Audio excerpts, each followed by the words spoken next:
सांसों की जरूरत है जैसे जिंदगी के लिए। 90 के दशक में कई ऐसे बॉलीवुड सितारे रहे हैं जो उस दौर की युवा पीढ़ी का क्रश हुआ करते थे।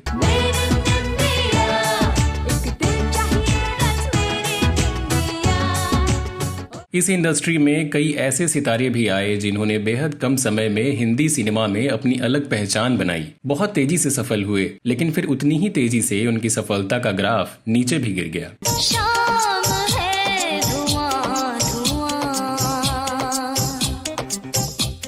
लाइमलाइट से दूर हो चुके कई सितारों को तो अब पहचान पाना भी मुश्किल है। चलिए जानते हैं कि कौन थे ये सितारे, क्यों गुम हो गए और आखिर अब क्या है इनकी जिंदगी। मुझको राणा जी माफ करना, गलती मारे से हो गई मुझको। इस लिस्ट में पहला नाम है ममता कुलकर्णी का। 90 के दौर की मशहूर बॉलीवुड एक्ट्रेस ममता कुलकर्णी करण अर्जुन और आशिक आवारा जैसी कुछ पॉपुलर फिल्मों में नजर आई थीं। इन्होंने सलमान खान, अक्षय कुमार, सुनील शेट्टी और सैफ अली खान जैसे दिग्गज अभिनेताओं के साथ काम किया था। ममता ने 1991 में आई साउथ की फिल्म नन बारगल से एक्टिंग की दुनिया में कदम रखा था। हालांकि 1992 में आई इनकी तमिल फिल्म प्रेम शिकारम रिलीज हुई, जिसने इन्हें रातों रात स्टार बना दिया था। सीने में छोटा सा एक दिल है, तुम उसके जज्बात हो। खबरों की माने तो ममता के फैंस ने हैदराबाद में इनका एक मंदिर भी बनवाया था। जाहिर है कि इन्हें देवी की तरह पूजा गया। ममता के फैंस को तब गहरा धक्का लगा जब इन्होंने स्टारडस्ट मैगजीन के लिए टॉपलेस होकर फोटोज खिंचवाए थे। ये विवादों से घिर गईं और एक इंटरव्यू के जरिए अपने फैंस से माफी भी मांगनी पड़ी।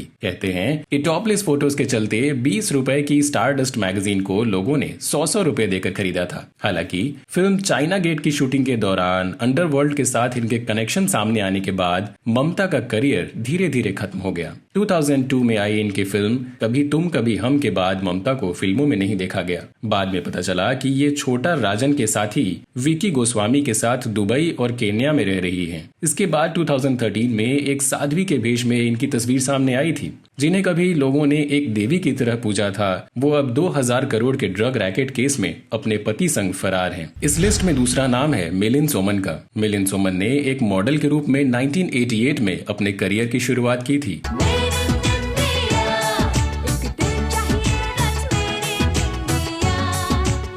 बॉलीवुड में इनकी एंट्री 1995 में आई अलीशा चिनॉय की video album made in India से हुई, जिसकी सफलता ने इन्हें खूब लोकप्रियता दिलाई थी। मिलिंद ने अपने अभिनय की शुरुआत छोटे पर्दे के साइंस फिक्शन शो कैप्टन व्योम से की थी। हालांकि बड़े पर्दे पर इनकी एंट्री 2000 में आई फिल्म 16 दिसंबर से हुई। इसके बाद इन्होंने कई बैक टू बैक फिल्मों में काम किया, जिनमें अशोका, अग्निवर्षा, रूल्स, प्यार का सुपरहिट फॉर्मूला जैसी फिल्में शामिल रहीं। इसके बाद मिलिंद सोमन छोटे पर्दे के शो खतरों के खिलाड़ी सीजन 3 और वेब सीरीज 4 मोर शॉट्स और सोनी म्यूजिक के एल्बम श्रृंगार में भी नजर आ चुके हैं।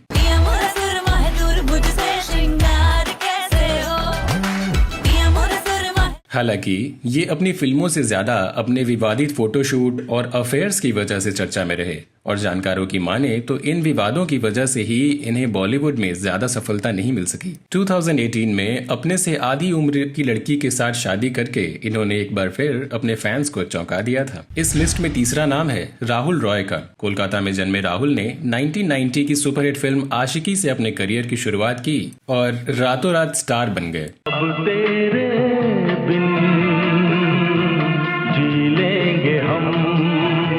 रोमांटिक हीरो की इमेज में राहुल ने सिल्वर स्क्रीन पर ऐसा जादू बिखेरा कि लवर बॉय कहलाने लगे। राहुल रॉय की फिल्म जिस तरह से सुपरहिट हुई थी, उसे देखते हुए तो फिल्मों की लाइन लग जानी चाहिए थी, लेकिन ऐसा हुआ नहीं। हर तरफ राहुल की चर्चा तो थी, लेकिन वह 8 महीने तक खाली बैठे रहे। बाद में किस्मत ऐसी मेहरबान हुई कि इनके पास एक साथ 60 फिल्मों के ऑफर आ गए, जिनमें से राहुल ने 47 फिल्में साइन भी कर ली और शायद यही जल्दबाजी कर गए। एक के बाद एक राहुल की ज्यादातर फिल्में फ्लॉप हो गईं। राहुल दर्शकों पर एक स्थायी छाप छोड़ने में असफल रहे और जल्द ही फिल्मों से गायब भी हो गए। हालांकि बिग बॉस 2006 में उनके प्रदर्शन को काफी सराहना मिली थी और वो फर्स्ट सीजन के विनर भी रहे थे। इसके बाद उन्हें 2020 में कपिल शर्मा के शो में एक गेस्ट के रूप में भी देखा गया था। इस लिस्ट में अगला नाम है अनु अग्रवाल का। भारत की राजधानी दिल्ली में जन्मी अनु अग्रवाल ने फिल्म आशिकी से अपने करियर की शुरुआत की थी।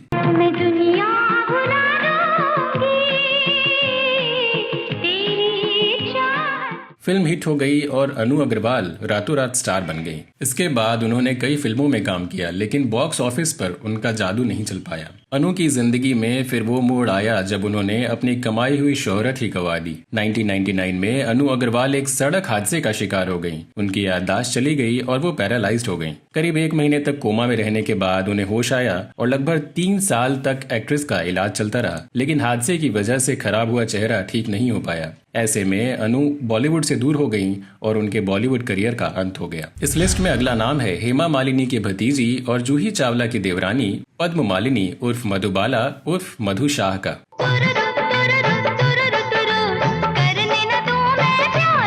मधु ने अपने फिल्मी करियर की शुरुआत 1991 में आई अजय देवगन की डेब्यू फिल्म फूल और कांटे से की थी। 1992 में ये तमिल में सुपरहिट फिल्म रोजा में मुख्य अभिनेत्री थीं और उसी साल इन्हें सर्वश्रेष्ठ तमिल अभिनेत्री के लिए फिल्म फेयर पुरस्कार के लिए भी नामांकित किया गया था। साउथ में योद्धा और रोजा जैसी फिल्में करने के बाद मधु चाहती थीं कि ऐसी और फिल्में उनके पास आएं, लेकिन ऐसा हुआ नहीं। मधु ने एक इंटरव्यू में बताया कि वो उस दौर का हिस्सा थी जहां एक्शन हीरोज को ही पूरी फिल्म दी जाती थी। फिल्म में वो एक्शन और बदला ही लेते रहते थे और सारी स्क्रीन स्पेस उन्हें मिल जाती थी। इन सब से निराश होकर मधु ने अपनी फैमिली लाइफ पर फोकस करने की सोची और बॉलीवुड से बाहर निकलने का फैसला कर लिया। इस लिस्ट में अगला नाम है विजय लक्ष्मी येदी उर्फ रंभा का। 90 के दशक में इनकी खूबसूरती के लाखों दीवाने थे। मुझे प्यार हुआ पिया हाले हाले हाले मुझे प्यार।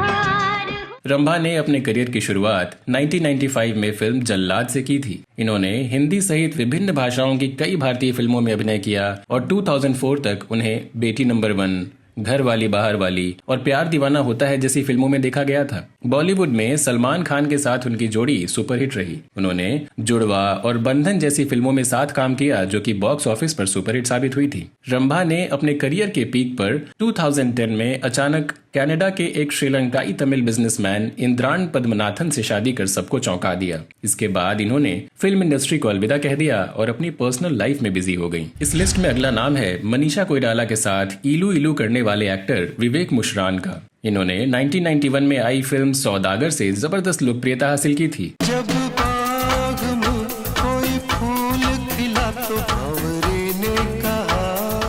मासूम चेहरे और बेहतरीन एक्टिंग की बदौलत विवेक अपनी पहली ही फिल्म से रातों रात स्टार बन गए थे। डेब्यू के साल ही विवेक मुशरान ने फर्स्ट लव लेटर नाम की एक और फिल्म में काम किया। इसके बाद विवेक ने बेवफा से वफा, दिल है बेताब, राम जाने जैसी कई और फिल्मों में काम किया, लेकिन उन्हें पहली फिल्म जैसी सफलता नहीं मिली। फिर धीरे धीरे विवेक के स्टारडम में कमी आने लगी और वो फिल्मों से गायब हो गए। फिल्मों में कामयाबी न मिलती देख विवेक ने टीवी का रुख किया। सोनपरी, भास्कर भारती, ए दिल है नादान, परवरिश और निशा और उसके कजिन्स जैसे धारावाहिक में उनके रोल्स को काफी पसंद किया गया। उन्होंने एक इंटरव्यू में कहा कि फिल्मों में खराब भूमिका की तुलना में छोटे पर्दे की अच्छी भूमिका करना उन्हें बेहतर लगा। इस लिस्ट में आखिरी नाम है 90s की मशहूर सिंगर और एक्ट्रेस रागेश्वरी लुम्बा का। पास वो आने लगे जरा जरा हमें वो चाहने लगे जरा जरा। महज 22 साल की उम्र में रागेश्वरी का पहला एल्बम दुल्हनिया लॉन्च हुआ था, जिससे उनका करियर पीक पर पहुंच गया। हालांकि ये कामयाबी लंबे समय तक नहीं टिक पाई। रागेश्वरी ने कम उम्र में ही मॉडलिंग से अपने करियर की शुरुआत की थी। इन्होंने अपने फिल्मी करियर की शुरुआत फिल्म आंखें से की, जो कि सुपरहिट साबित हुई। इसके अलावा रागेश्वरी ने कई और बड़ी फिल्मों में अहम रोल निभाया और सुपरहिट फिल्म मैं खिलाड़ी तू अनाड़ी में उन्होंने अक्षय की बहन और सैफ अली खान के ऑपोजिट रोल करके खूब लोकप्रियता कमाई थी। मैं आज के बाद दोबारा तुमसे कभी नहीं मिलूंगी। नहीं मिलेंगे? क्यों नहीं मिलेंगे? रागेश्वरी एक ऐसी कलाकार थीं जिन्होंने एक्टिंग के साथ साथ सिंगिंग में भी अपना करियर बनाया था। 90s के दौर में वो हर तरह से सफल दिखाई दे रही थीं, लेकिन तभी उन्हें अचानक पैरालिसिस अटैक हो गया और चेहरे की मांसपेशियां कमजोर हो गईं। डॉक्टर्स की माने तो उनका चेहरा और चेस्ट का आधा हिस्सा सुन्न पड़ गया था। ये सब कुछ इतनी जल्दी हुआ कि रागेश्वरी को कुछ समझ नहीं आया कि आखिर इसके पीछे क्या वजह रही। हालांकि उन्होंने खुद को ठीक करने के लिए योगा, थेरेपी और मेडिटेशन के माध्यम से भरसक प्रयास किया, जिससे उनके स्वास्थ्य में सुधार तो आया, लेकिन उन्हें एक्टिंग और सिंगिंग छोड़नी पड़ी। हालांकि 2012 में उन्होंने यूके के एक बैरिस्टर सुधांशु स्वरूप से शादी कर ली और यूके में ही सेटल हो गईं। इसके आगे हूँ और क्या कहें जाने समझा करो। तो दोस्तों, आपको आज का हमारा ये वीडियो कैसा लगा हमें कमेंट सेक्शन में जरूर बताएं। साथ ही अगर आप भी 90s के किसी ऐसे एक्टर को जानते हैं जो कि सफलता पाने के बाद बॉलीवुड से गायब हो गए, तो वो भी हमारे साथ जरूर शेयर करें। बॉलीवुड की किसी बेबाक स्टोरी के साथ अगले वीडियो में आपसे फिर होगी मुलाकात। तब तक के लिए नमस्कार।